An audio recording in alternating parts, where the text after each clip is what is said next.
All right, well, we will get started. Welcome everybody to Minding Your Business for Hidden Cash with Mike Milan and myself, David Tolkien.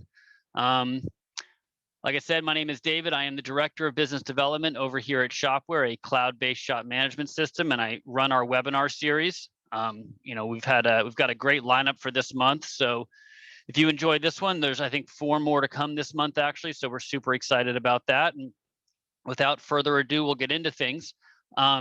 So Mike today is going to be our main speaker. I've known Mike for probably 6 or 7 years now.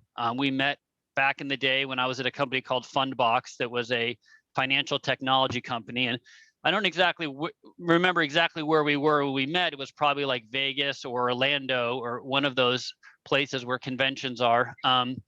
Either way, at that time, he was the vice president of Finagraph, which was this really cool sort of automated financial intelligence platform for small businesses. And he was speaking on some topic. I don't really remember what it was, but I sort of walked into the convention and he was speaking to, a bunch of bankers and accountants, which is, what we did because we were in this space. And he was talking about financial intelligence, or I don't exactly remember what it was, but what stood out to me was that it was what I would normally think are like not super engaging people, bankers and accountants. And it was a topic that really isn't super that interesting to me. And these people were engaged and they were talking and they were sharing and they were laughing. And Mike was up there moving all around and going through his slides and people were engaged. And I was like, wow, if this guy can talk about this mundane topic to this group, of bean counters, then I can't imagine what. So afterwards I walked up, I introduced myself, I told him who I was. And we got to know each other. And over that year, we were both pretty much road warriors. We were traveling around, from convention to convention. So we got to know each other. And,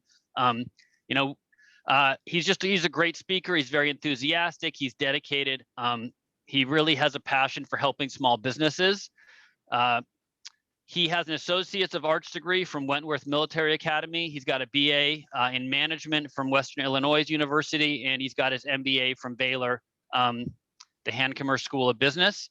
So super glad to have him. When I came over to Shop-Ware, I was just reaching out to people that I thought would be really, good speakers and could bring something interesting to the table for our Shop-Ware users. And so I thought of Mike and we sort of reconnected.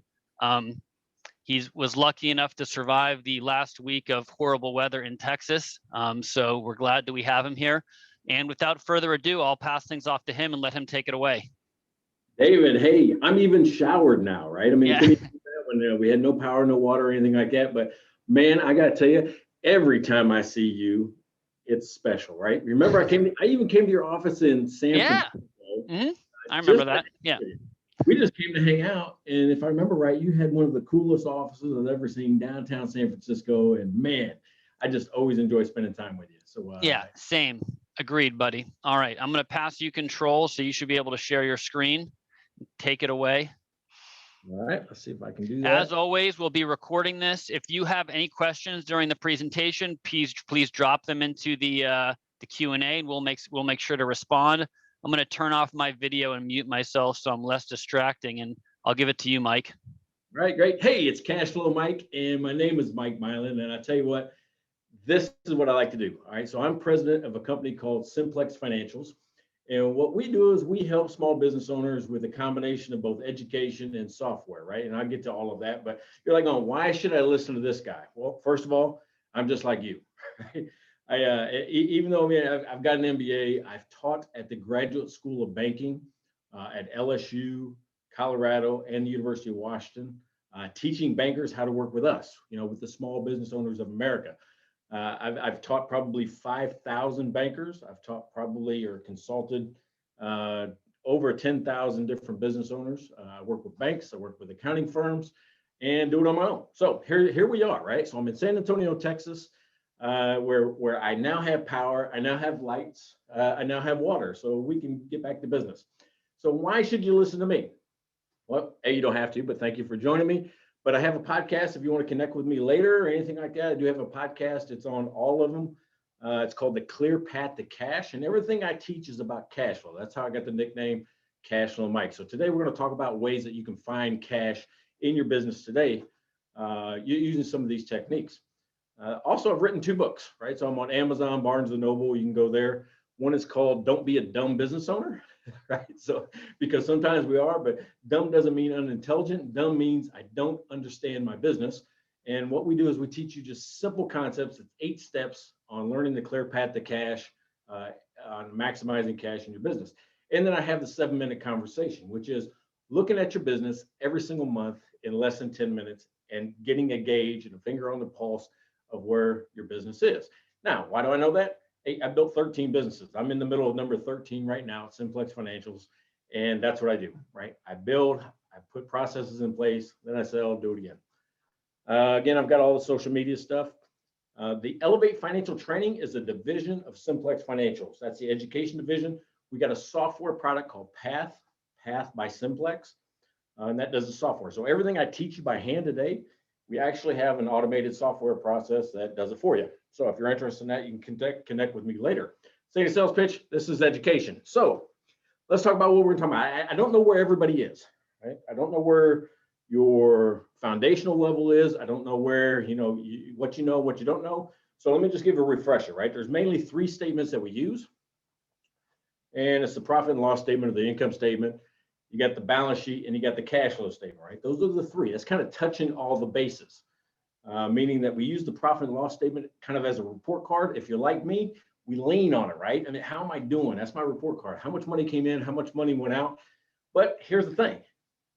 It starts over, right? I mean, if we have a bad January, we get to start over in February. So it doesn't always tell you the complete picture because it starts over every period.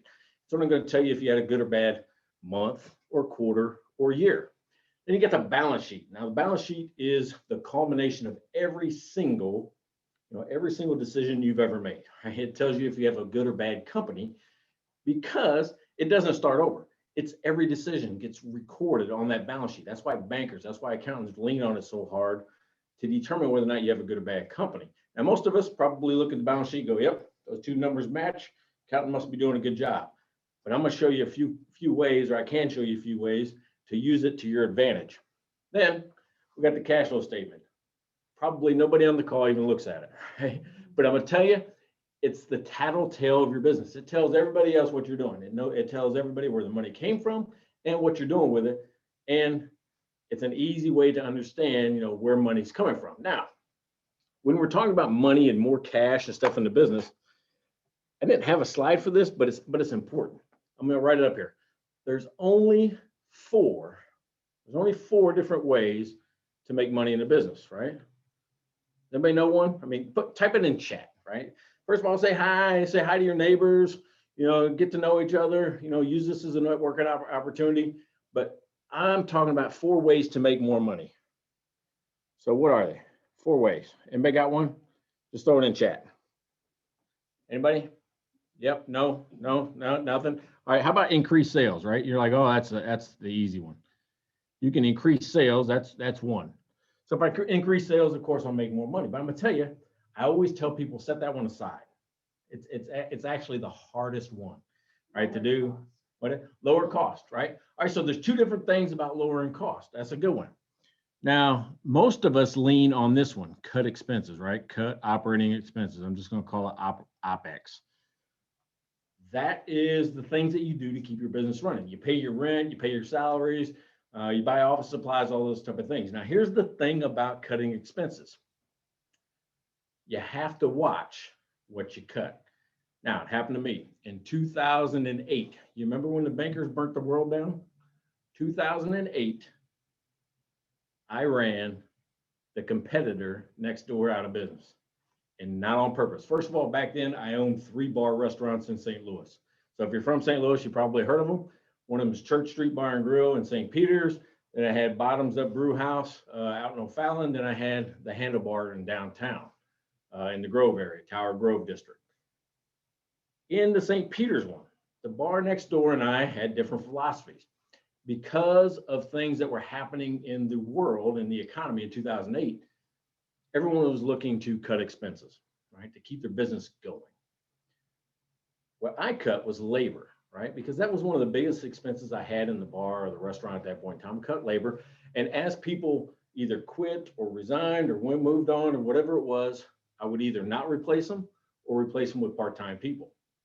Now, what most people don't know is that there's another expense in a bar or restaurant. And I'm not talking about food, I'm not talking about liquor, that's inventory, that's an asset until you spend it. There's an expense. And I labeled it as entertainment expense. You might have seen it if you go to any place there in town.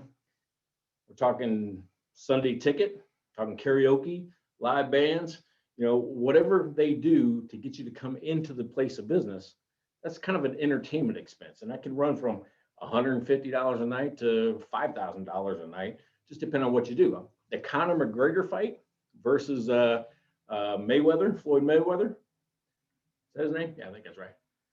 $3,500 just to show the fight in a bar.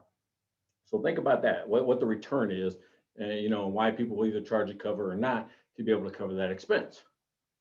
Well, I cut labor. The bar right next door decides to cut entertainment. So imagine the scene. You walk up, two bars side by side, and one of them has a line, lights, music, everything's happening on one side. The other side, quiet, dark, three old guys sitting at the bar watching soccer. Which one do you go to? Well, some of you might say, well, I'm going to go watch soccer till the line goes down. But even if that's the case, what happens is after 90 days, they actually close their doors. In 90 quick days, all they did was cut their entertainment expense, which is a huge expense. But if you take away somebody's reason to come to your place of business, they're going to stop coming. Right? So when you cut expenses, don't cut the expenses that drive your revenue. How about another one? We had another cut cost. This one is, we're going to say buy better, just to differentiate the two. When I say buy better, we're talking about cost of goods sold. We're talking about things that you buy, maybe some inventory, maybe some parts, those type of things that you keep. But these types of things affect your gross profit. When we look at the profit and loss statement, that gross profit line is the most important line on the whole thing. Why? Because it tells you how much money you have to spend or put in your pocket. Right? If the money's not at gross profit, you're not going to have it in net profit. You're not going to have it for operating expense. So buying better is pretty important to keeping gross profit up. With that in mind, there's a company that in the world, right? There's a Burger King. You guys heard of them? Burger King? Yeah. They had a gross profit problem after they introduced the dollar menu, right? The dollar menu, they were the first to do it, and that's where they took their Whopper sandwich and they made a miniature version of it and called it the Whopper Junior. Well, here's what happened. People would walk into Burger King, look at the menu and go, Whopper, $3.67. Whopper Junior, $1. I'll take 2 Whopper Juniors. But what'd they do? Instead of getting $3.67 for a sandwich, they sold 2 sandwiches for $2 and actually reduced their gross profit, less money coming in. They could see it immediately in the first quarter. How'd they solve it? Some people say, oh, they made the burger smaller. Oh, they introduced the combo meal. No, they didn't do all those yet. They already had the combo meal. They didn't make the burger smaller yet. What they did was introduce a third option, right? It's the Goldilocks theory. It's this is too small, this is too big, this is just right.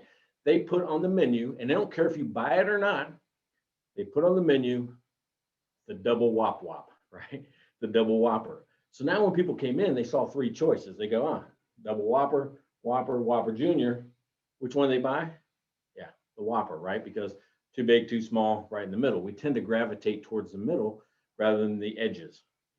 That's how they increased and reversed their gross profit. So how about the last one? The last one, a lot of people don't get as much, but it's increase price, right? I put that one down there because you can increase price and not increase sales. Yeah, that's right. When your price goes up, people might buy less of it. So sales come down, but you're actually making more money and doing less work, right? So increasing price actually kind of stabilizes the market just a little bit. Increasing your price, do less work, make more money, right? The goal is to make more money, not more sales. Think about that. You can't spend sales, you can spend gross profit. Okay, so increasing price, you know who's the best in the world at it? Starbucks, right? They do it better than any other company I've ever seen. Matter of fact, I bet nobody on the call can guess. I say guess because nobody knows what anything costs at Starbucks. You can't. Even if you go there, there's a different price for every single product. You know why? Because they practice active pricing. That's called the price elasticity of demand. They're going to raise prices in smaller increments more frequently until demand starts coming down. You buy less caramel macchiatos, you buy less scones. Well, when that happens, then they kind of level off the price for a while. But watch them. Every 3 to 4 months, they're going to add 5 to 15 cents on the different products, and you'll see the prices actively changing all the time. Just watch them next time you're in there. So, hey, bonus material. David, I didn't plan on that. I didn't plan on that at all, but that's what we got. Hey, speaking of, let's do a polling question right off the bat. I just want to know for my own purposes. Let's start with David. Let's start with, that one. Do you use QuickBooks Online? These are just things I'm just asking people in general. I'm doing some marketing research. So just click on there if you do it or don't do it. I'll give you a few seconds and then we'll get back onto the presentation. I have to put in these polling things because guess what? We're going to do math, right? A lot of math today. So if you're not used to math, you don't like math, you're going to like it now because I'm going to tell you what it means and how to use it in your life. One of the things, my first job in the world, I was a state trooper, and I didn't get math until I could apply it to real life. Like how fast was the car going before an accident? Because you could do the skid distance and the coefficient of friction, how slick was the surface, and come up with the speed. Or the launch angle, somebody jumped through a curb, how fast were they going? So math made it easier when I could apply it to real life. So that's how I taught math and business. So good. All right. So let's talk about the financial relationships just again. All right. Looks like we're not too bad. We got a lot of people using desktops. We got online and desktop, and some people use Excel, which is good too. Excel's not bad. It's better to do it than not do it. So let's talk about the profit and loss statement, right? You got sales, and then you take things out. You take out your cost of goods sold, your overhead expenses. What's left is net profit. Now, I said on the last slide that profit and loss statement starts over. Well, how does it start over?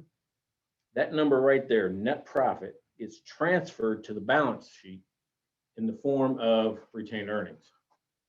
Oh, there we go. Form of retained earnings. So it gets put over there. So when you look at that equity section, your net profit actually goes on there, either depends on how your accountant does it, month, quarter, year, but it gets transferred over. That's what allows the profit and loss statement to reset. It doesn't reset ever on the balance sheet. So if you have losses, it goes on the balance sheet. If you got profits, it goes on the balance sheet. Cash flow statement is a little different because it takes the balance sheet and makes a cash flow statement.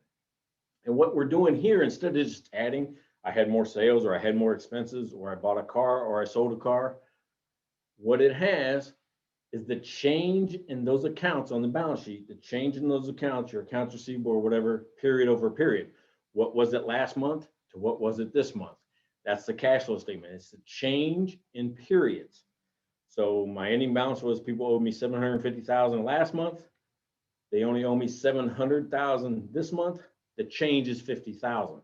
So that's where the numbers get a little weird on the cash flow statement. All right, so when you look at it, that's what you're looking for, is just the change period over period. So here are the two. David, we had the PDF handout, right? The student handouts. If people want them, they could download them and print them out. I did. I sent it out in the email that we sent to follow all of this up. So I'm not sure who has them and who doesn't, but they were sent out for sure. Okay, so if you have that PDF for the next exercise, I'm going to teach you how to mine your business.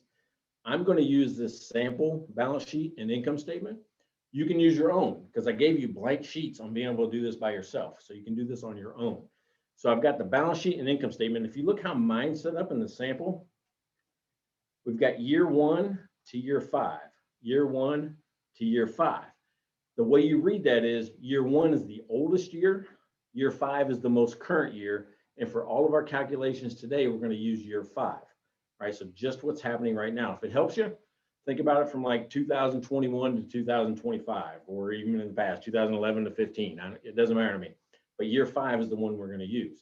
Now, the second part of this is the industry averages. Now, you don't have to use industry averages. I'm doing it for the exercise. You can actually just use your goal. When I budget something, this is what I want to do. But I'm using industry averages, and I got one for the HVAC industry.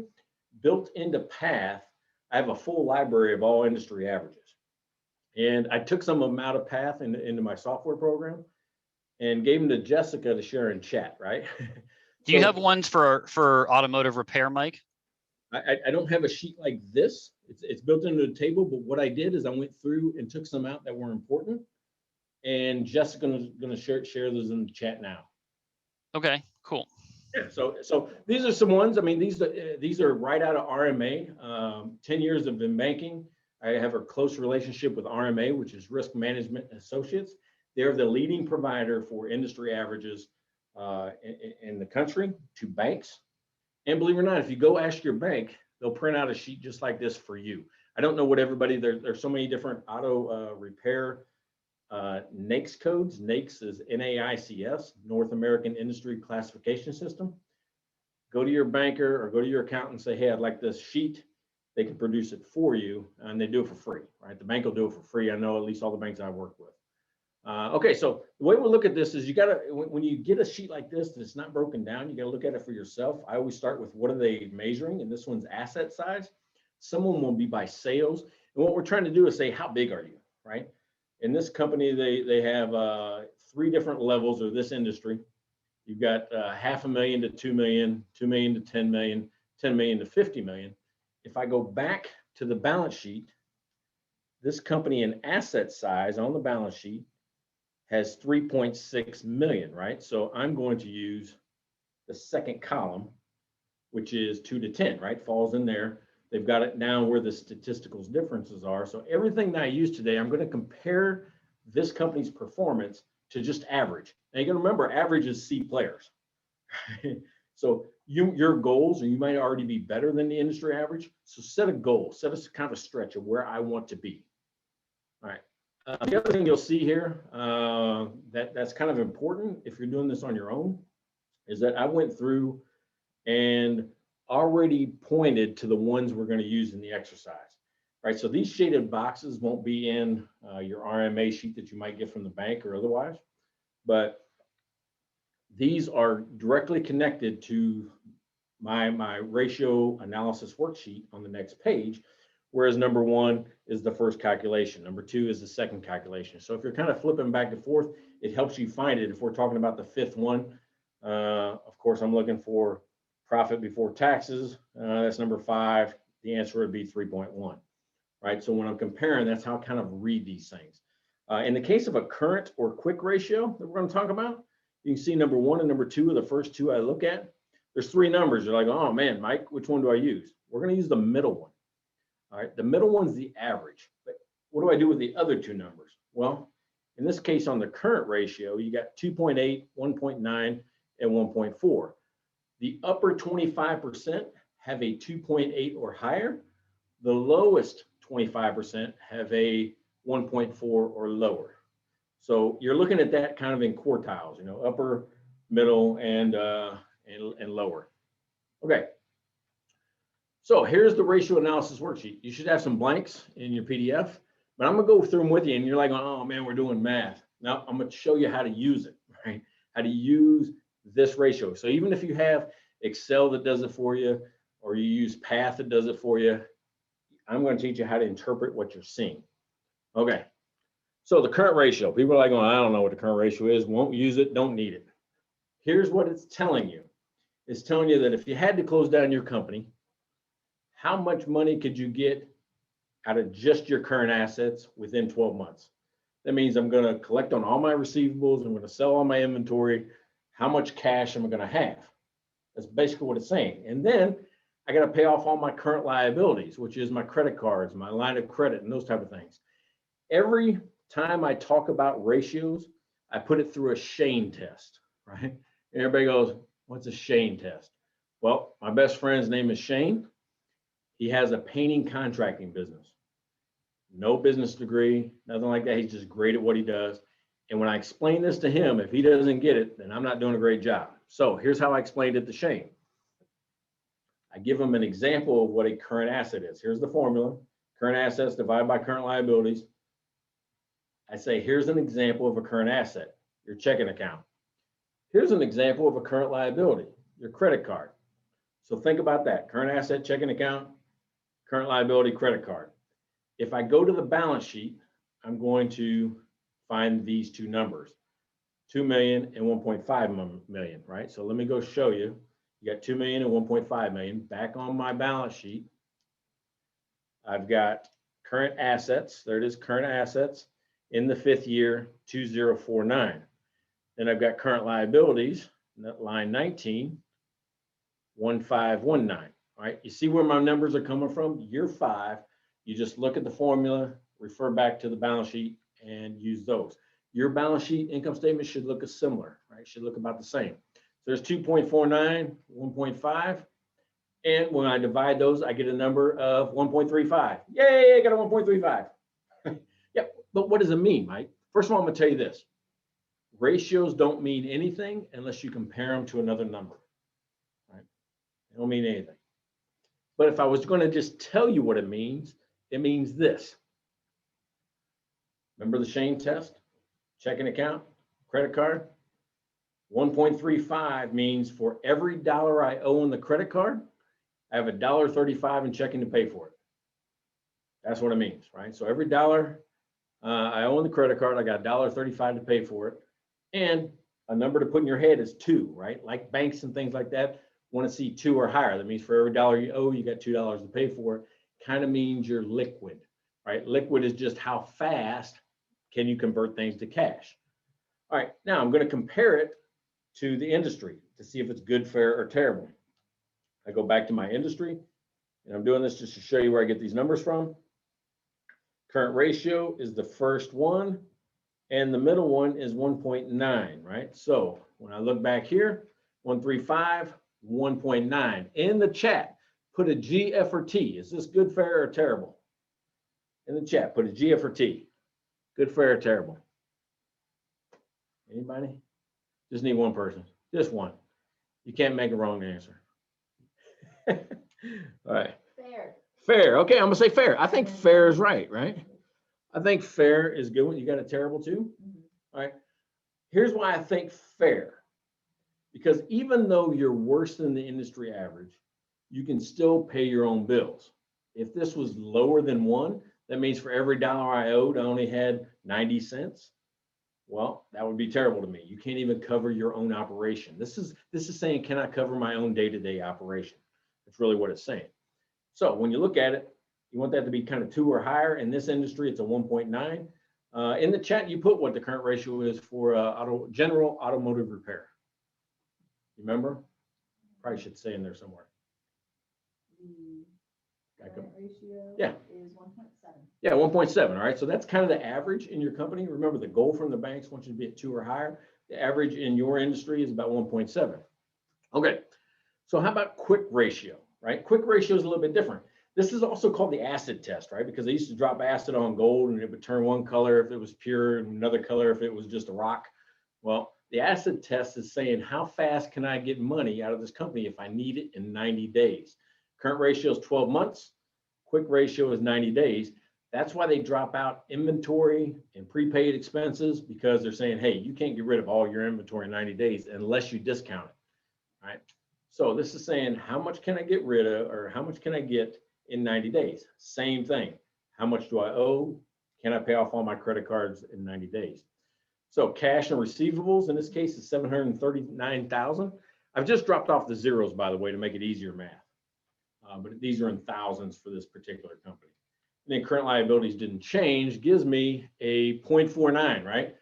0.49 when the industry is 1.1. Good, fair, or terrible? G, F, or T? Anybody? Just one person. G, F, or T? Well, I'm gonna tell you what, I'm gonna put it up here for you. It's a T. Because look at this, for every dollar you owe on your credit card, now you only have 49 cents to pay for it. All we did was drop out inventory in this company. That also tells me, you see the difference between 135 and 49? That means this company is heavily dependent on inventory. If you strip out the inventory, they don't have any cash. That asset means something to this company, right? When you see that big a difference, that's what you're looking for. It's like, oh, my inventory is worth more than I think it is. That's how you find it. All right, next one is debt to equity. Now, here's the thing about debt to equity. All right. Debt to equity puts you in a bad position. I'll just tell you that, because Your banker's going to tell you one thing, and the accountant tells you the exact opposite. Yeah, it's this equation that puts two people you love and trust, your banker and your accountant. They give you opposite advice, and you don't realize it. You're like, oh, how does that happen? Well, what does the banker want to do? They want to lend you money. They have to lend against your equity, meaning you have skin in the game, we'll put skin in the game. The more skin in the game you got, the more money they'll lend you. Just like your house, right? They want you to put in 20%. Well, the less you put in, the more risk to the bank, right? That's why they want 20% on a down payment. This is that type of thing. It shows how much you love your company so much that you're willing to keep money in it or invest in it yourself. How do you do that? Remember what equity it is, or equity is. It's retained earnings. So the more profit you have, the more profit that goes on the balance sheet in the form of equity, and equity grows, right? That's how that works. So they want you to have more equity so they can give you more debt. The accountant, though, wants you to have less equity. And they're going, what? How does that work? Remember what the accountant's job is to help you pay less tax. What do you pay tax on? Yep, profit, net profit. So the lower your net profit, the lower your tax, which also means the lower the equity that goes in. So you're in a bad position. You got the banker wants you to make money so he can give you a loan. The accountant wants you to not make money so you pay less tax. Both of them giving you opposite advice. Here's the thing. They're both right. They're just never both right at the same time. Why? Well, because you have to know, am I going to need a loan next year? That's what you're asking yourself. 6 months from now, 12 months from now, do I think I need a loan? If that's the case, then you need to pay attention to this number. If you never need a loan, you don't care about loans, don't even use them in your business, then don't worry about this number, right? Pay attention to what your accountant says and pay less tax. This is only if you need a loan. So here's how you read it. You got total liabilities, right, which is on the balance sheet. And you got your total equity line, which is also on the balance sheet. These are the two numbers from our sample company. If I divide them out, I get 1.45. Yay, I got a 1.45. Again, it doesn't matter. It doesn't mean anything. Here's how you read it. For every dollar you put into the company, you let the bank put in $1.45. That's how you read this. For every dollar you got in, the bank put in $1.45, or you got $1.45 in loans to match up to your dollar. However you want to understand it or read it. What's the average though? What does everyone else have? Well, I got a 1.3. So for every dollar your competitors put into the company, they let the bank put in $1.30. So is this good, fair, or terrible? Right? I think you're right in the industry average, so I think you're fair in this company. I think you're fair. Okay. You're like going, how does this get me to mining hidden cash? You'll see. This is step one. If you're already saying, I want to know how much money I can get out of my company, yep, that's like open your Christmas presents early. So it's coming. Trust me. Okay, the next ones, and I'll go through these a little bit faster. Can you keep time for me? All right. After net profit, let's do another polling question. All right, so gross profit is this. Remember, it's the most important one on your income statement. This is how much of every dollar comes in the sale. I sold something for $1. How much of it do I get to keep and spend? Which means I'm not giving it for inventory. I'm not giving it for direct labor. How much do I get to keep and spend? So on this company, I had $2 million in gross profit on $7 million in sales, which means they have a gross profit margin percentage of almost 31%. How about the industry? Where are they? They're at 32%, right? If you go back to the industry average page, they're at 32%. Now think about this. You got 31% to 32%. Good, fair, or terrible? All right. Now, if you're already better than the industry average and you're already getting 35%, compare yourself to 35%. But if you're not, at least get yourself to 32%. I think this is fair. We don't know if it's what it means yet, but we know that it's fair. All right, how about net profit? How much do we get at the end of the day? How much do we get to reinvest back into our company or keep us as profit in our pockets? This company only made $11,000 last year on $7 million in sales. So what is that? It's 15 basis points, right? 15 basis points which is less than 1%, which is less than 1/4%. This is what I call practicing working, right? We're not doing it for money. We're just kind of going in every day. We're not, we're not losing money. We're not really making money. We just kind of do it, right? So we practice going to work every day. But everyone else is low margin. Low margin, it's 3.1% in the industry, which I think is similar to the automobile industry or the automobile repair industry, right? Do you remember that profit? Before tax? Yep. 3.5%. Yeah, 3.5. So this is right in your wheelhouse, right? So it's right in, you should be gauging yourself against that. You might already be at 5. You might be at 7, which is better. So make sure you measure yourself against what you are. If you're not industry average, at least get to that point. Yeah, let's do a poll. Okay, let's go a poll question real quick. David fell asleep. Oh, there it is. So how many apps do you run your business with? This one's interesting too, because we have so many. You don't even think about it. You're like, well, I'm use, Zoom for this and Excel for that and Word for this. And I've got my accounting system and I've got, how many do you think you use? Intuit says that it's 18 plus. So how many do you use? You might say, no, I only got 5. No, we only use 1. We got 1 that does everything. So whenever that's done, and then I'll speed up the math so you guys kind of understand where we get the hidden cash from.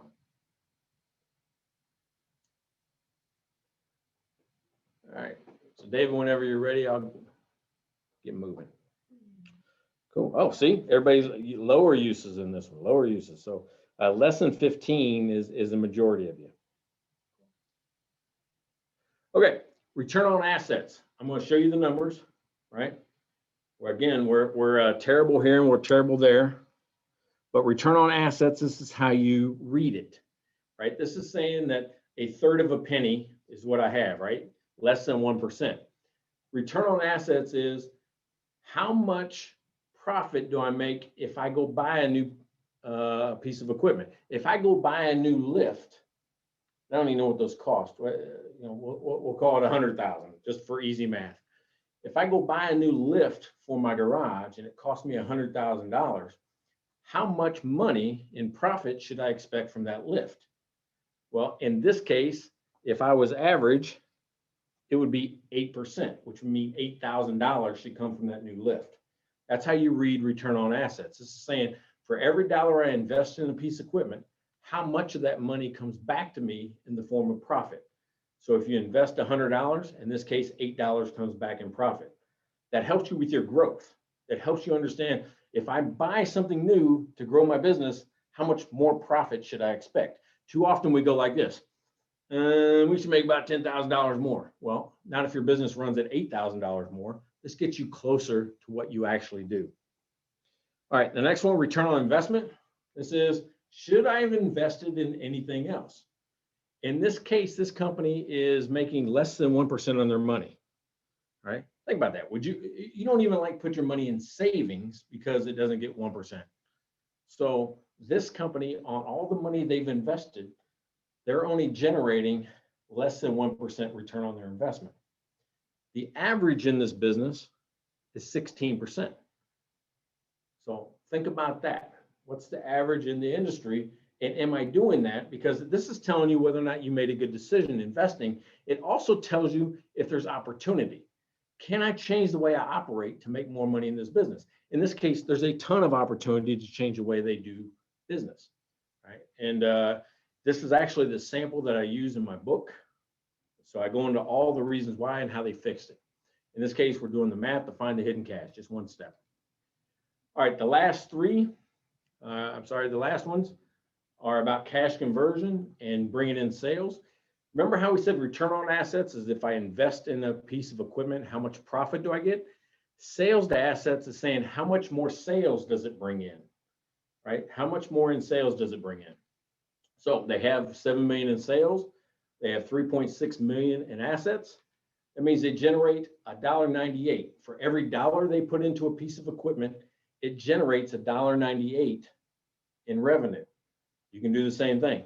For every dollar so if I invest $100,000 in that lift, I should expect that lift to generate $198,000 in sales. That's how you look at that. Everyone else in this industry is 2.3, which means we're close, right? 2.3, 1.98 is not like we're way off base.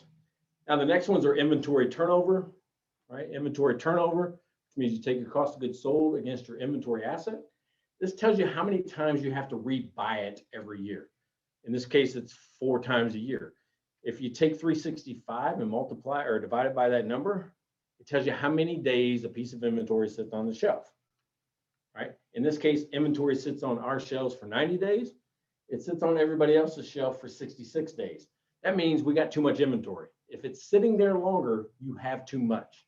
That's what it's telling you. If it's sitting there longer, you have too much. What about AR? This is how well your customers love you, that they pay you. You take your sales and divide it by how much you're currently owed. That tells you how many times a year your customers pay you, right? In this case, we get paid 11 times a year.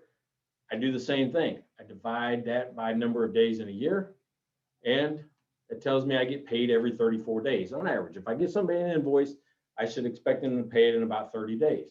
Everyone else in the industry gets paid in 44 days, right? So we get paid faster. We're actually doing better than our competitors here. AP, we're going to do the same logic. How much do I owe now? That's what AP is. How much do I owe? And I pay my bills 7 times a year. Everyone else pays faster than I do, more often than I do. Dividing that out, I pay my bills every 56 days. That means I get an invoice, I kind of sit on it, hold it for a little bit, wait till cash builds up, and then I pay the bill every 56 days. Everyone else pays it in about 34 days, right? So that's kind of where we're at. We're paying it a little slower. That's actually good for you, though. It's good for cash flow because you keep company or money in the company a little bit longer. So what do I do with these numbers? Well, we're going to look for hidden cash opportunities. With hidden cash opportunities, I'm going to take just 6 of them, 3 that generate cash and 3 that actually convert cash, and see where the cash opportunities are. This is how you mine. In this case, we're going to take our total assets and multiply them by our sales to asset goal. That goal is the number that you put in the industry average or the target. So you're going to multiply the goal, not your actual number, not the 1.98 that we calculated. It's the 2.3. And that tells you how much sales you should have. If you were just average, you should be producing $8 million in sales. We're not producing $8 million in sales. We're actually producing $7 million. So there's an opportunity here of 1.1 million. So when you take sales to assets, multiply it by your assets, you get how much you should be selling with the same amount of equipment. That's $1 million in sales that we can capture without buying more equipment. You don't need more equipment to grow. This is telling you that you have room with what you already have. All right, the next one's gross profit. How much gross profit should we be getting? All right, so this is worse. I put a negative by it. We're selling 71. If we were average, making 32%, not 30%, we should make 2.2 million, 2.3 million in gross profit. We don't make that. We actually make 2.2 million, which means there's an opportunity there of 100,000. Now remember, ours was 30%, 30.7%. So the difference, what we thought 1%, did it matter? Yeah, it mattered to the tune of $100,000. If I could increase gross profit by 1%, it means either increase price a little bit or negotiate with my vendors and bring down cost a little bit. There's $100,000 there in just a 1% move. So we're worse than our competitors. So there's $106,000 we found in gross profit. Net profit, this is about your operating expenses. How much should you cut? Now you got to remember, net profit also includes how much money you got in gross profit. So we're going to subtract out gross profit to make the difference. You got $7 million in sales. We should be making 3%. Remember, we weren't, we were practicing working, which means we should have made $220,000 if we made 3%. We didn't make 3%. We only made $11,000, which means there's an opportunity there of $209,000. Now, remember when I said that also includes the gross profit, which means there's $103,000 that we need to cut in expenses. That's what that's telling you. If I cut $103,000 in expenses, most people say your expenses are too high. This tells you exactly how high you are, right? This tells you exactly how to get that money. So you've got $103,000 there. The next one is about cash conversion. If you have no inventory, then it's zero, right? You don't have to worry about it. But you take your cost of goods sold and divide it by that inventory turnover rate that we just did. So if I take how much I sold divided by how many times I had to replace it, that tells me how much inventory I should have on the shelf. Nobody ever tells you that. How much should I have? This tells you exactly how much you should have. Well, with that in mind, we should have 895. We don't. We got 1.2 million right on the balance sheet. That means we have $322,000 too much. People say, oh, you got too much inventory. No, I just told you how much too much is, right? There's $322,000. And if you just reduce your inventory, you actually put that money back into your company. Why? Because you're not taking it out to replace it. Most of it just go, oh, we sold 5, we buy 5. What if I sold 5 and didn't buy any? That money stays in the company and increases cash flow. The other two, accounts receivable and accounts payable, right? This is how much, I should be getting paid. I'm not, so I'm not owed, right? This is your sales divided by how many times you would get paid if you were average, means you should be owed 855,000. You're not, you're only owed 650,000, which means you're better than your competitors, right? You're not owed as much money. You're not waiting as long. You're actually better by the tune of 200,000 there. Then how much you're paying, right? You should be paying 11 times a year, which means you should owe right now 450,000. You're not owing 450,000. You owe 750,000, which means you're better than your competitors by the tune of 300,000. Why? Doesn't mean you don't owe it. It just means you haven't paid it, so cash sticks. We're thinking about where cash is. We're not talking about profit. We're not talking about bills that we owe. We're talking about where is the cash, and you want more in your bank than their bank, right? So you're better than your competitors. Now, what do I do with these 6 numbers? I create this graph. This is the wrap up. This is telling you exactly where to go look for your money. In sales, I'm worse by about $1 million. In gross profit, I'm worse by about 100,000. In net profit, I'm worse by about 200,000. But these two are connected. Don't forget that. So I can't do anything to net profit. I have to reduce operating expenses to get there. And I've got inventory. I'm worse in inventory, and I'm better than accounts receivable, and I'm better in accounts payable. So think about that. Look at the visual. Let's eliminate right now sales, because the total cash leak is 1.7 million. If I was consulting you, I say, hey, we got an opportunity. Let's build a plan to go get 1.7 million and put it back into your pocket.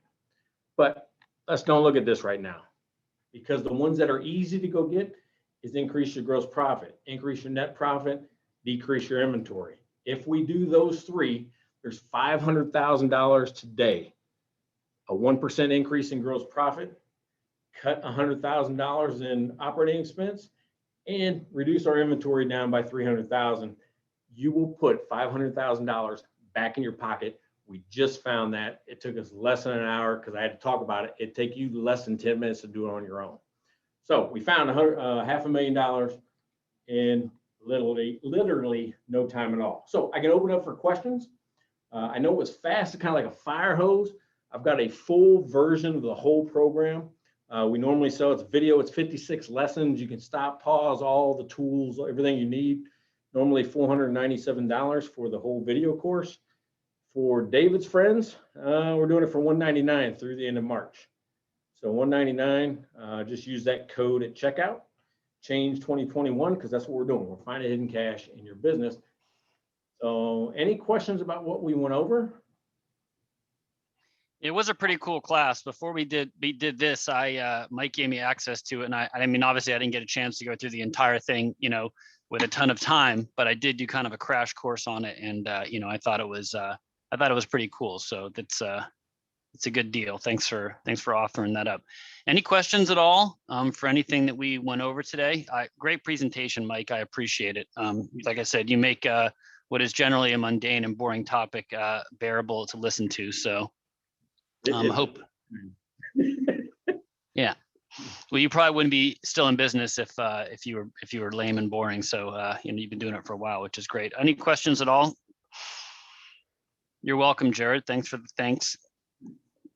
And one I can talk with anybody. I mean, give us your email address if you want to just talk about it. If you got confused, I'm more than willing to ask questions. We got one last poll question, don't we?